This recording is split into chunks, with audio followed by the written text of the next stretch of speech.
Welcome into Steelers Talk. I'm your host, Jack Sperry. Today we have a bunch of news and rumors to cover on the black and gold today. First up, an NFL insider has doubled down on a report that he had that the Steelers are interested in cornerback Jalen Ramsey in a trade. We'll talk about that at the top of today's show. Then an NFL analyst gasses up Aaron Rodgers coming to the Pittsburgh Steelers and why he thinks Rodgers will be a success here in the Steel City. And then we'll get to Dan Orlovsky from ESPN, who absolutely ripped the Pittsburgh Steelers on the Pat McAfee show yesterday, so we'll make sure you guys stick around to see what Danny O had to say about the Pittsburgh Steelers. But guys, I don't think Omar Khan is done, all right? He's obviously made a lot of moves this offseason, bringing in Aaron Rodgers, trading for DK Metcalf, bringing in Darius Slay, drafting Derek Harmon in the first round of the NFL draft. I don't think he's done. I think that he's got at least one more big move in him before the start of Steelers training camp. It might even be two more big moves, so make sure you guys click that subscribe button and join the Steelers Talk family today, because if that big move comes down, we are going to be going live with our breaking news coverage. So if you don't want to miss any of that, click that subscribe button and join our family today. So now let's get into here the People's Insider. You guys know him well. Ricky, otherwise known as Slick Rick Scoops on Twitter, has doubled down on his report that the Pittsburgh Steelers are interested in trading for cornerback Jaylen Ramsey, even after the Baltimore Ravens signed Jair Alexander yesterday. This is what he had to say. He says, so this is like in his Trump voice, okay? Ricky, the so-called insider, was yelling Ayuk to the Steelers was a done deal, put his reputation on it. Huge risk, total fake news, didn't happen, but hey, he's wearing a red hat now. My kind of hat. Great hat. Maybe he's turning it around. Ramsey to the Steelers, hope it's true.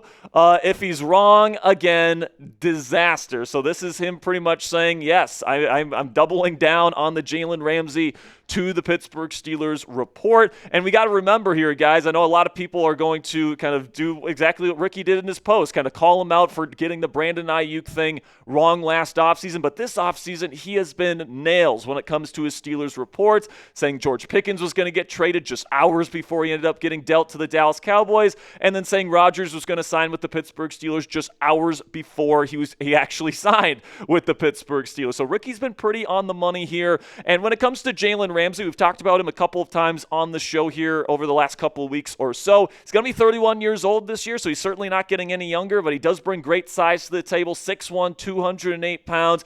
He's a really good nickel star player, which is kind of what the Steelers would be using him as. And then if the Steelers acquire him via trade, it's only around a $6 million cap hit. The Steelers currently have $18.8 million in 2025 cap space available to them, so they could absolutely trade for Ramsey and still get a wide receiver to bolster the wide receiver room to help out Aaron Rodgers and the Steelers offense. They can make both moves. Now, the likely asking price from the Miami Dolphins in a trade is probably an early to mid day 3 draft pick. So that's anywhere between round 4 to round 6. I would say somewhere around the round 5 range is probably where I would project a trade for Jalen Ramsey to come down because of the age, because of the contract that Jalen currently has right now. I don't think it's going to be that expensive to bring him here to Pittsburgh, which is why I think the Steelers could absolutely go all in and try to get Ramsey here with the Steel City and replace Beanie Bishop Jr. as this team's slot corner heading into the year. Now, predict it for me down there in the comment section. Will Ricky get his Jalen Ramsey scoop right? Give me a yes or a no down there in the comment section for today's pinned question. YouTube's going through an ad break here in just a couple of seconds. I'm going to tell you about our sponsor today at Fanatics. While I'm talking about Fanatics today, simply give me a yes or a no to this question right here. And one of the scoops that Ricky did get right this offseason was the Aaron Rodgers to the Pittsburgh Steelers scoop. And if you guys want to get Aaron Rodgers' Steelers jersey today from our friends at Fanatics, you can do that right now by going to chatsports.com/AR8 to pick up your Rodgers jersey today. It also helps out the channel, guys. If you use that link, chatsports.com/AR8, make a purchase. Fanatics is going to send us part of the proceeds here at Steelers Talk, and that helps us pay rent. That helps us keep the lights on. That helps us improve our graphics, all the different stuff that we need to do here to give you guys the best Steelers content for free here on YouTube. So if you're planning on getting a Rodgers Steelers jersey anyway, you might as well help out the channel while doing so. Go to chatsports.com/AR8 to make it happen. Speaking of Rodgers, let's get into some more Rodgers praise here. We actually talked about Mark Schlereth from Fox Sports yesterday, where he talked a little bit about Rodgers having a conversation with him about the Jets' run game. But he went on the Rich Eisen show yesterday, and he kind of elaborated on that conversation and why he thinks he's going to be a success with the Pittsburgh Steelers heading into 2025. This is what Schlereth had to say on the Rich Eisen show. I sat down with Rodgers for close to an hour, and we probably talked for 20 minutes on just the Jets' run game and how, honestly, schematically, it's the worst run game I've ever watched on film. Like, what are you guys doing? I had no idea. It was like, I cannot believe they are actually coaching this. Early in the 2024 season, Rodgers had an ankle injury and then had a hamstring injury, and he couldn't move. He was really limited. Toward the end of the season, when I dug through the 3 games I always watch as I'm prepping, I'm breaking down the coach's film, 3 games. I was like, damn, Aaron can play. And then I'm watching him pregame on Sunday morning, and pregame I'm watching him throw the football versus the way a bunch of 25-year-olds throw the football, and it's like varsity versus JV. Like, that dude can still rip it, and I mean rip it. And once he started feeling decent and healthy towards the end of the season for the Jets last year, that dude started playing really good football. If he's healthy and you've got that run game mixed with that play-action game that Arthur Smith likes to run, he's gonna tear it up. And listen, guys, if this sounds familiar, it's pretty much exactly what I've been saying here on Steelers Talk. All right, Schlereth is an NFL analyst for Fox Sports. He does the play-by-play color commentary for Fox Sports, and he does do the research. He does watch the film. And if he's saying the same things I'm saying about the Jets' run game being absolutely atrocious schematically, if he's saying Rodgers played better down the stretch with the New York Jets when he was getting healthier, just like I've been saying, all these different things point to everything that I've been saying about Rodgers, and that he can still play at a high level. And then, it wasn't just that he was playing well and that his conversation went well. He actually elaborated even more here, where Schlereth talks about Rodgers' football IQ and how it is absolutely off the charts. This is what Mark had to say when Rich Eisen asked him about his football IQ. Aaron is one of those dudes where he can tell what coverage you're in based on what front you're playing.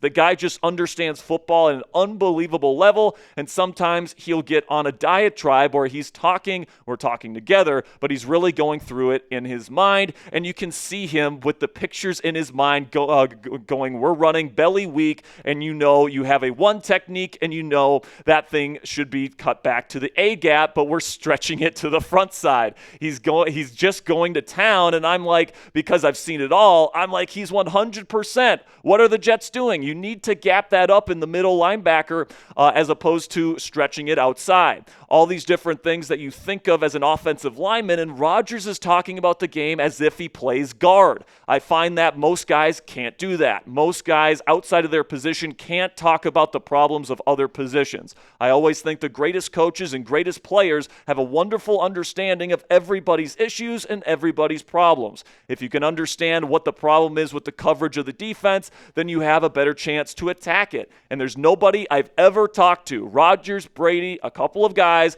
that have a better understanding of everybody's issues on a football field at one time. So obviously, really high praise from Mark Schlereth, former NFL offensive lineman, for Aaron Rodgers and the way that he kind of processes the game. And you listen to anybody that talks about Rodgers and the way he processes the game and the way he articulates the game, it's like genius level stuff. And he also mentions in that quote that his arm talent is still there, even at age 41. So, I think that when you look at Rodgers, he certainly has the tools at his disposal to still be a success with the Pittsburgh Steelers, even at his older age. And let me just get this straight here, guys. Like, Mark Schlereth talks about the run game being trash. The coaching staff was in complete disarray last year in New York. The defense was terrible last year. They were 30th in EPA per play allowed, 29th in scoring defense. And Rodgers is now fully healthy, still has his arm talent, still has his elite of a football IQ. But all I keep hearing on ESPN and all these national media sites is that Aaron is washed up, he's terrible, and he can't have success with the Pittsburgh Steelers this year. And my response to that is that New York Jets situation last year, guys, what other NFL quarterback would have thrived and looked like an elite quarterback with the coaching staff looking the way it did, the defense looking the way it did, the run game looking the way it did? There's not many quarterbacks in this league that could have looked good in that situation. And I think that Aaron in Pittsburgh with a stable coaching situation, now that he's fully healthy, I think they're going to add another receiver before the season. I think they're going to have a legitimate run game this year with Caleb Johnson and Jaylen Warren. I think he's going to make a lot of people look dumb. People think that he's done. People think that this team's going to win 7-8 games or whatever with Rodgers at quarterback. I think that they're going to get to double-digit wins this year again, and I think this team has put themselves in the best possible situation to win playoff games this year with the options they had on the quarterback market this season. So is this true or false? Let me know down there in the comments section. Aaron Rodgers will be a top 10 quarterback in the NFL this year. Type T if you think that's true, or type F if you think that's false. So now we'll finish up today's show with Dan Orlovsky, who thinks that the Pittsburgh Steelers' ceiling under Aaron Rodgers as their quarterback is once again going to be capped heading into the 2025 season. This is what Orlovsky had to say on the Pat McAfee show yesterday. I still think the offense has some big question marks. The offensive line was an issue last year. Unless they get markedly better in their pass protection, that creates some problems. DK Metcalf is a superstar. They don't have somebody opposite DK that's viable to hurt defenses. And nowadays in the NFL, Pat Freiermuth is a really good tight end, but I'm talking about a perimeter guy. They don't have anybody that's really going to scare defenses. Now, where I agree with Dan in this little diatribe that he goes on here is that the offensive line definitely needs to take a step, all right? If they are just as bad as they were last year and they have been over the last several seasons, the Steelers aren't going anywhere, all right? That's where I completely agree with Dan Orlovsky, but he seems to think that they're not going to get any better, whereas I think they could actually get a lot better this year, and I think it's absolutely reasonable that this offensive line takes a big step forward this year because they do have a lot of young, talented players. A couple of them definitely need to prove themselves and have some question marks attached to them, but I do think it's more than reasonable that this offensive line is the best O-line we've seen in Pittsburgh in quite a long time. Like, you just look at the guys that are on the offensive line right now. I mean, Zach Frazier and Isaac Seumalo are absolutely solid, and then there's some guys on there that have some question marks, Broderick Jones and Mason McCormick, but I think Jones moving over to left tackle, he's more comfortable over there than McCormick in his second year, I think could take a big step. And then if Troy Fautano can just stay healthy at right tackle, I think that he could be really good. So there's definitely a world here where the Steelers offensive line is just as good, as is much better, I should say, than it was in 2024 and the years before that. And then another thing I think that Dan is kind of passing by here is Calvin Austin III. I think that he's a lot scarier than he gets credit for from the national media, plain simply because he didn't get the football last year. Russell Wilson and Justin Fields, they were one-read quarterbacks, and more often than not, the first read was either Pat Freiermuth or George Pickens. So Calvin didn't get the football as much as he probably should have based on the way he was running routes on film last year, and I don't think that's going to be a problem with Aaron Rodgers. With his elite football mind and mental processing, I think Calvin is going to have a true breakout season this year. And then also I do think they're going to add another wide receiver to this group as well. And then another thing that I disagree with here when it comes to kind of Dan's tone on the way that he feels about the Steelers is that, the passing game and the issues and the question marks surrounding the passing game are all fair, but this is a team that wants to win with defense first and the run game second, and I think they definitely have the defense to be a competitive team. The run game, I think, definitely has a chance to be a lot better than it has been in years past. And then, as we talked about, I think that the concerns with the passing game are valid, but I also think could be fixed this year as well. Orlovsky finished his point on the Pat McAfee show yesterday saying that he thinks the Broncos are going to be much better than the Pittsburgh Steelers in 2025. That is a second-year quarterback in Bo Nix. That is, J.K. Dobbins at running back who can't stay healthy, a wide receiver room that is just as good, if not worse, than the Steelers' current wide receiver room. I think that the Steelers and Broncos are honestly pretty similar teams, only the Steelers have a 4-time NFL MVP as their starting quarterback. And, I think that Pittsburgh will be better than the Denver Broncos this year, where I think the Steelers will definitely be double-digit wins this year. And, the Broncos will probably be around that range too. We'll see where they end up. But if you're telling me right now, pick a team between the Steelers and the Broncos, I'm taking the Steelers every single time. But let me know down there in the comments section to finish up today's today's show. Who is the better team heading into the 2025 season? Type PIT for Steelers or type DEN for the Denver Broncos. I'm taking the black and gold. Let me know what you guys think down there in the comments. That'll finish up today's edition of Steelers News and Rumors. Thank you guys so much for making it to the end with me here today. Make sure you click that subscribe button if you enjoyed today's content and you don't want to miss any of our videos in the future.